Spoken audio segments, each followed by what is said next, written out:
মামুনি এই পানির বোতলের দাম কত?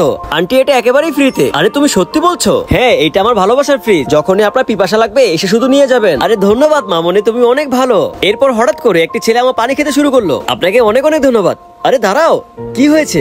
না কিছু না। আরে বাহ, এখানে তো ফ্রিতে পানি পাওয়া যাচ্ছে। শোনো, আমি পানির বোতল নিয়ে যাচ্ছি। আচ্ছা ঠিক আছে, তাহলে 60 টাকা দিয়ে যান। কিন্তু এগুলো তো ফ্রিতে না। হ্যাঁ, কিন্তু আমি শুধু গরিব আর অসহায় মানুষদেরকে পানি দেই। তাহলে ওই ছেলেকে কেন ফ্রিতে পানি দিলে? ও, তাহলে তোমার এই ভালোবাসা ভরা ফ্রিজ শুধু একটা নাটক। ঠিক আছে, তাহলে আপনি এক বোতল নিয়ে যান। এগুলো তো ফ্রি, আমার যত ইচ্ছা আমি তত নিয়ে যাবো। বেবি দেখো, এখানে ফ্রিতে পানি পাওয়া যায়, কিন্তু আমাদের কাছে অলরেডি পানি আছে।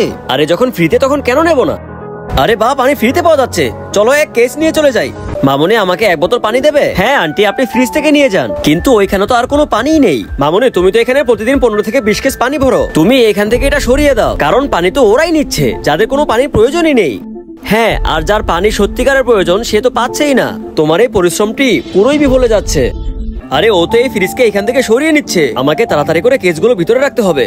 এখন মুখই দেখবে নাকি সহযোগিতা করবে? আরে হ্যাঁ অবশ্যই। আপু এই নিন আইসক্রিম, আপনি ওই দিন আমাকে হেল্প করেছিলেন। মামুনি এই নাও আমার ক্ষেতের তরমুজ, অনেক মিষ্টি। আন্টি তাড়াতাড়ি করে ফ্রিজটি ভরতে আমাকে সহযোগিতা করুন। বন্ধুরা, কমেন্ট বক্স খোলা আছে, সেভ ওয়াটার লিখতে ভুলো না।